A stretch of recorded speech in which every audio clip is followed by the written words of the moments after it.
තමන්ගේ දේ ඇතුලේ තමන් බිසි වෙනකොට මල්ලි අනිත් දේව කෙරෙහි යොමු කරන්න තියෙන කාලය අඩු වෙනවා. ඇත්තටම දියුණු වෙන මිනිස්සෙක්ට වඩා දියුණු වෙන මිනිස්සෙක්ගේ වටපිටාව ඉන්න කට්ටිය තමයි මේ මනුස්සයට උදව් කරන්නේ. කවුරු කියනවනම් ඔයා පැය 24ක් වැඩ කරනවා ඔයා මන් දිහා බලන්නේ නැහැ කියලා. ඔයා මාර වැඩ තෝගන්නේ කරන්නේ. ඔයාට මේ හැම වෙලේම සල්ලි විතර වැඩ දෙනවා. ඉතින් මේ මනුස්සයා අවසානයේ දිනලා ගෙදර පවුලේ වැඩ කරන ස්වාමි පුරුෂයා වේවා. තමන්ගේ තාත්තා වේවා. තමන්ගේ අයියා වේවා. මැරිලා සල්ලි හොයලා ගේන්නේ පවුල ඇතුළටම නෙමෙයි. ඒ ගේන සල්ලි ඇතුලේ කන්නේ බොන්නේ ඒ පවුලම නම් end of the day එක බැලන්ස් කරන එක අනිත් තුන්වෙනි පාර්ශවයේ තියෙන එක. අඩුම තරමේ කටවාගෙන ඉන්න හරි ඕන. දියුණු වෙන මනුස්සයට කවදාවත් ඇඟිලි දික් කරන්න එපා සහ දියුණු වෙන මිනිහෙක් මාස්ටර් කරන්න. දියුණු වෙන්න හදන මිනිස්සු ගාව ඉඳි තමයි ලෝකේ Tamanට තව දෙයක් කරන්න පුළුවන් කියන අදිෂ්ඨානයක් ඇති වෙන්නේ. සහ මම අකමැතිම දෙයක් තමයි බ්ලේම් කිරීම. මට මේ දේ කරගන්න බැරුව ගියේ ඔයා හින්දා. මට අර දේ කරගන්න බැරුව ගියේ අපේ අම්මා හින්දා. අපේ අයියා හින්දා තමයි මට මේ තත්ත්වෙට එන්න බැරුව ගියේ. අපේ ඉස්කෝලේ ප්‍රින්සිපල් තමයි අපිට මේක කිව්වේ. මගේ යාළුවෝ තමයි මට මේවා කිව්වේ. ඒ බයිලා. මම අද උමනාවෙන් මෙතන ඉඳගත්තේ මට කැමතියි.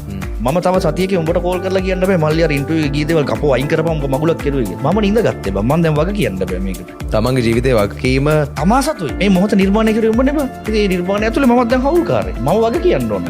මගේ ජීවිතේ ගෙවන හැම තප්පරයකටම මම වග කියන්නේ මට. මම කාටවත් බ්ලේම් කරන්න. ජීවිතේ සතුට වෙන්න නම් තමයි සක්සස් වෙන්න බෑ. භෞතිකවත් මානසිකවත් දෙකම සක්සස් වෙන්න ඕන. මම කියන්නේ ඔයා සක්සස් වෙන්න. සක්සස් වෙන එක තමයි ජීවිතේ විඳීම කියන්නේ. ඔබ ජීවිතේ ඇතුලේ කන කටෝ ටිකම ඇති විඳිනවා කියන්නේ. ඔයා විඳින්න දුක ඇතුලේ ඔයාට ඔයාගේ සාර්ථකත්වය පේනවා කියන්නේ ඒකනේ මම විඳින්නේ. ඊට පස්සේ ඔයාට අමුතෙන් ආතල් ගන්න දෙයක් නැහැ. ඔයාව දියුණු කරන්න ගන්න මහන්සිය මැති ඔයාට ජීවිතේ විඳිනවා. ලස්සන ගයක් හදලා වාහනයක් අරගෙන දියුණු වෙන්න එක හැමෝගේම ආසාවන්නේ. ආසාව නෙමෙයි බම්. ඒක මස්ට් එකක්. සමහරකට අනේ මට මෙහෙම එකක් නේද. මට මේ කාලා බීලා ඉඳලා ඉන්න තිබ්බනම් ඇතිනේ කියලා. මොන රෙද්දක්ද බං? ඒ බොරුද? ඒ බැරි එක. අර මං කිය බ්ලේම් කරන එක. කම්මැලියට හිතනවා මේ මොන්නේ නැහැ. කාලා බීලා හිටියනම් අද මේ ලෝකයේ තරුපන්තිය හෝටල් හදලා තියෙන හොඳම වාහන හදලා තියෙන මිනිස්සුන්ට පදින්න බෑ. පිටසක්කල ජීවින්ට නෙමෙයි. ඉතින් ඒකක් ගන්න බැරි වෙන්නේ ඇයි? කාටවත් ගන්න බැරි දෙයක් නෑ. මේ ලෝකෙ බෑ කියලා දෙයක් නෑ මචං. කවුරු හරි කියනවා නම් මේ ලැබිලා තියෙන දේ සෑයීමකටපත් වෙන්න ඕන කියලා ඒක හරි.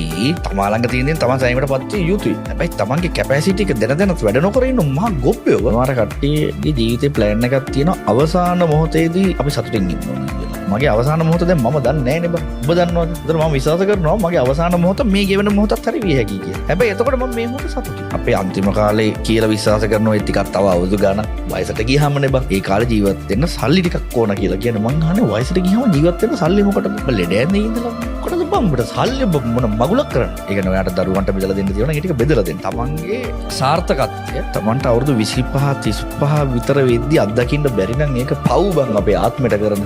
වයසට යනකම් ඉන්න එපා. ජීවිතේ තමන්ව සතුටු කරන්න සහ තමන්ගේ වටපිටා ඉන්න කට්ටිය සතුටු කරගන්න. අවසානයේ ප්ලෑන් එකක් තියාගන්න. මම පොරක් නෙමෙයි මාව පොරක් කරුවේ ඕගොල්ලෝ. මාව පොරක් කරපු ඕගොල්ලෝ හැම වෙලෙම විශ්වාස කරන්න තමන්ගේ හැකියාව.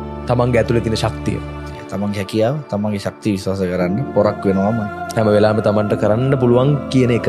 වැඩකට බැස්සොත් තමයි මේ වැඩේ තියෙන පැතිකඩවල් පේන්නේ. වැඩට බහින්න නැතුව ඇඳුරලා ෆෝන් එක ඔබ විතරට වැඩවල් එන්නේ නැහැ. ඔයා ආස කරන දේට බහින්න බැස්සට පස්සේ තමයි ඔයාට මේකේ පැතිකඩවල් පේන්නේ. කවදාවත් ඔයාට කරන්න බැරුව ගිය දේට බ්ලේම් කරන්න එපා කාටවත්.